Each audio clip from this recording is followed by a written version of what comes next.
Hello students, जैसा कि मैंने कमिट किया था कि मैं अब वीडियोस के थ्रू आप लोगों की हेल्प के थ्रू उन बच्चों तक पहुंचना चाहता हूं जो किसी कारणवश पैसे की तंगी की वजह से या उनके माता पिता उन्हें पढ़ाना नहीं चाहते या उनको पढ़ाई में इंटरेस्ट नहीं है।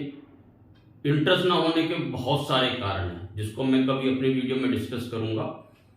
30 साल का मुझे पढ़ाने का जो एक्सपीरियंस है, अब मैं वो लिमिटेड दायरे में रखना नहीं चाहता। मैं चाहता हूं कि मैं हर उस बच्चे तक पहुंचूं जो पढ़ना चाहता है, जिसको जिंदगी में कामयाब होना है, जो doctor, engineer, chartered accountant, company secretary, IAS, IPS, IFS बनना चाहता है, जो बिजनेसमैन बनना चाहता है,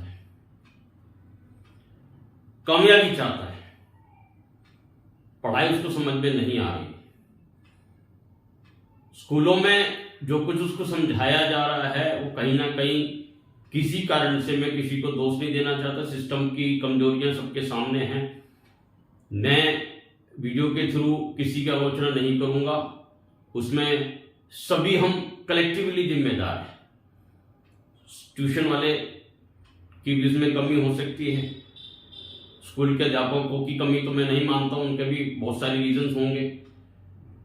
सभी,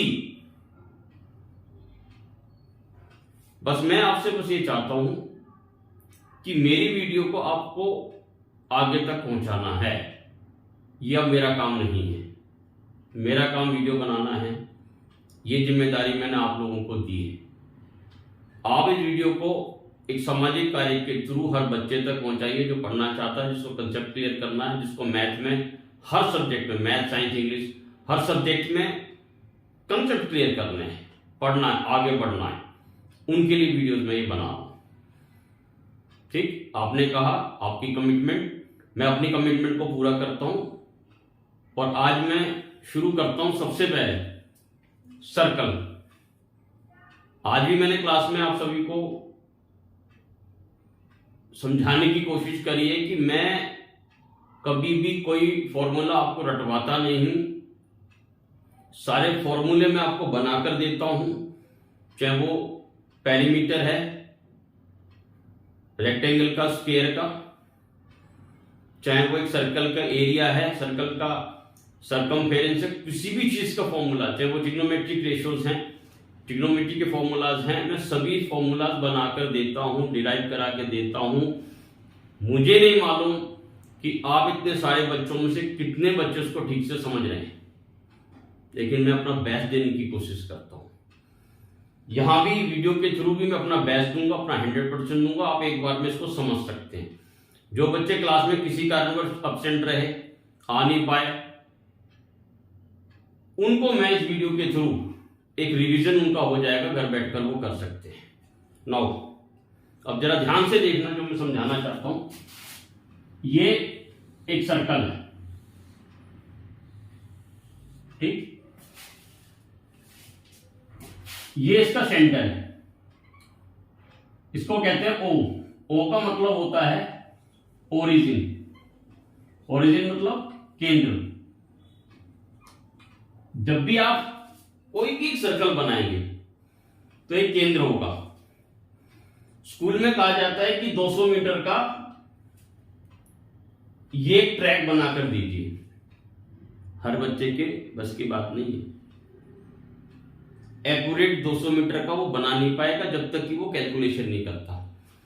सारे वैज्ञानिक, सारी साइंटिफिक ऑर्गेनाइजेशन कैलकुलेशन पर काम करती है, बगैर कैलकुलेशन किए वो नहीं बना पाएगा। उसको कैलकुलेशन सिर्फ इतना करना है कि उसको बस एक रेडियस निकालना है कि सेंटर से वो कितनी दूरी पर जाएगा, और बस उसको यहां पर एक कील काटना है, एक इतनी लंबी रस्सी लेनी है जितना वो कैलकुलेशन कर पाया, और दूसरी वाली साइड पर भी एक कील बांधकर उसको जमीन पर एक निशान लगाना है, और फिर इस पर जो पाउडर आता है उस पाउडर को डालकर एक ट्रैक बना दे।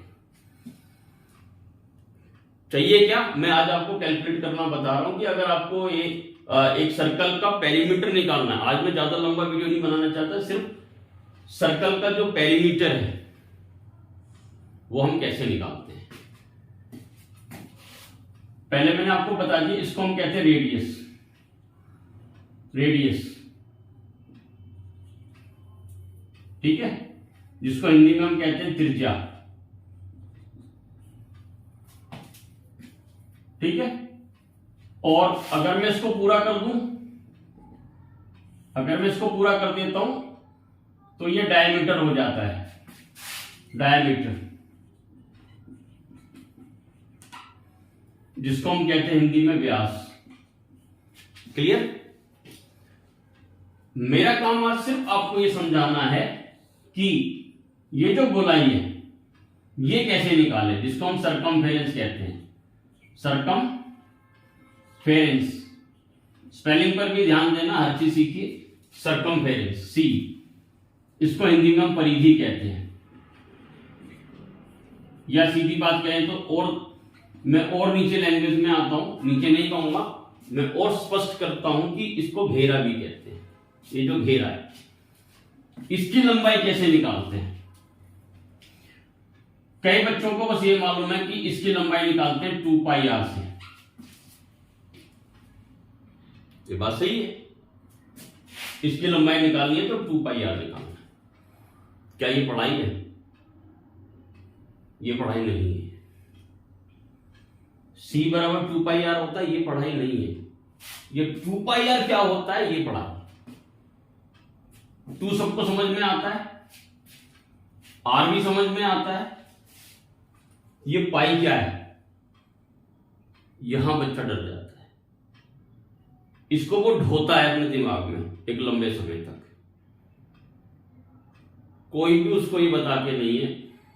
कोई उससे किसी से पूछेगा पाई क्या होता है भैया, वो भैया उसको कहेंगे पाई, उसको कहानी सुनाएंगे पाई की। एक पाई थी और वो कहीं पाई थी उसको, तो पाई, व्हाट इज दिस पाई? तो पाई को क्लियर करना है।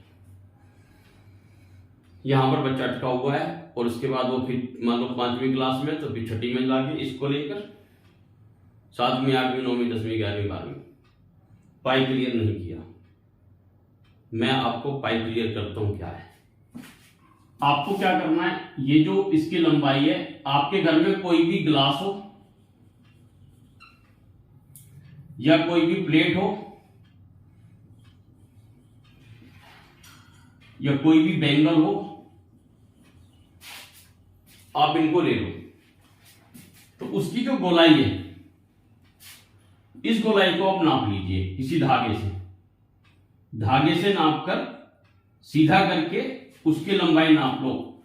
यानी कि आपने नापा, ये जो सी है इसको हम सी कहते हैं, तो सी को आपने नापा और ये आया मान लो 44 सेंटीमीटर। फिर आपने क्या करना है, कोई एक धागा लेकर, जो सबसे लंबा जहां पर धागा बने वो यहां बनेगा, क्योंकि ये सबसे लंबी लाइन होती है जिसको हम व्यास कहते हैं, जिसको हम डायमीटर कहते हैं, डी। तो जब भी इसकी लंबाई धागे से नापो उसको ऊपर लिख देना, और जब इसकी लंबाई नापोगे, आपने नापी, मेरे को मालूम है कितनी होती है, मैंने इसको लिख दिया 14 सेंटीमीटर, ठीक है। इसको नापा 44 सेंटीमीटर आया, इसको नापा 14 सेंटीमीटर आया, क्योंकि मुझे मालूम है इसलिए मैं आपको ऐसी कैलकुलेशन दे रहा हूं। इसको मैं अगर 2 से काटता हूं, 2 to the 4 यानी कि 2 दूनी 4, 2 दूनी 4, 2 सत्ते 14 सेंटीमीटर से सेंटीमीटर भी कट गया, कुल मिलाकर बचता है 22/7। ये जो 22/7 है ये क्या है? ये इरेशनल नंबर है, एक संख्या है। मैं आपको बिल्कुल क्लियर बोल रहा हूं, ये आप करके देख लेना घर पर। कोई भी ग्लास ले लो, कोई प्लेट ले लो, कोई भी बैंगल ले लो, अगर आप ये नापोगे, उसके सरकमफेरेंस को उसके डायमीटर से भाग करोगे, डिवाइड करोगे, तो हर बार 22/7 आएगा। और अगर आप पूरा डिवाइड कर जाते हो तो 3.14 के बाद भी बहुत सारी यहां पे डिजिट्स आएंगे जो कभी खत्म नहीं होते, क्योंकि ये एक अभाज्य संख्या है, इरेशनल नंबर। 22 को 7 से भाग करोगे, नेवर एंडिंग है, ये non terminating non repeating decimal है, ना तो खत्म होगा ना रिपीट होगा। ठीक, अब ये बात सिर्फ ये आई कि ये जो 22/7 है, ये बच्चों को याद करवाना गलत है, ऐसे बच्चे याद नहीं कर पाएंगे। तो सभी का कुछ ना कुछ, एंगल का नाम थीटा रख दिया गया, अल्फा बीटा गामा लैम्डा, कहीं ना कहीं ये यूज होते गए। अब इसका नाम लोग बच्चों को याद रहे, सभी को याद रहे। तो जैसे हम पैदा हुए, हमारा नाम रखा गया, ऐसे इसका नाम रखा गया, और इस 22/7 को नाम दे दिया गया, या 3.14 को नाम दे दिया गया पाई। यहां पर पाई का जन्म हुआ, यही है वो पाई जिसकी वजह से बच्चों ने अपनी पढ़ाई गंवाई, ये पाई।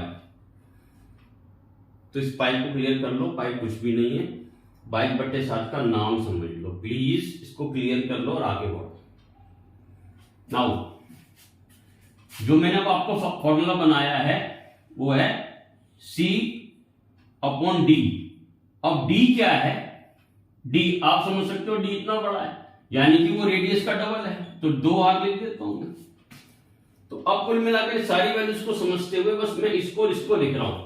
अब यहां देखिएगा, C/2R बराबर है पाई। तो अब मैं, जैसे कि आपको मालूम है, इसको क्रॉस मल्टीप्लाई करूंगा, तो C और इसको इससे मल्टीप्लाई कर दूंगा, कुछ ना कुछ गड़बड़ हो जाता, R, तो इसको इससे मल्टीप्लाई करूंगा, 2πr, क्या आ गया? 2πr। ये फॉर्मूला है एक सरकमफेरेंस की लंबाई निकालने का, 2πr। ठीक, आप पाई की वैल्यू क्वेश्चन में दी हो 3.14 ले लेना, या 22/7 ले लेना, दोनों का मतलब सेम है। थोड़ा बहुत फर्क आता है आंसर आने में, क्योंकि ये लगभग में निकाली गई वैल्यू है, ये पूरा का पूरा एक फ्रैक्शन है। ठीक है, तो ये 2πr एक फॉर्मूला आया। अब क्योंकि ये इसकी लंबाई है, इसलिए जो इसकी यूनिट आएगी वो आएगी सेंटीमीटर या मीटर या किलोमीटर। ऐसे ही पूछेगा कोई आपसे, तो इसको ऐसे समझिए।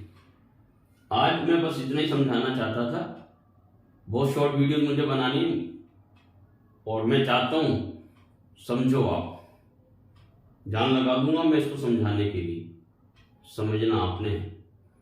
मैं जान लगाऊंगा, आप क्या लगाओगे आप डिसाइड करो, लेकिन सीखो, आगे बढ़ो, डोंट सिट आइडल, इसको इस्तेमाल करो, पढ़ाई करो। Thank you so much.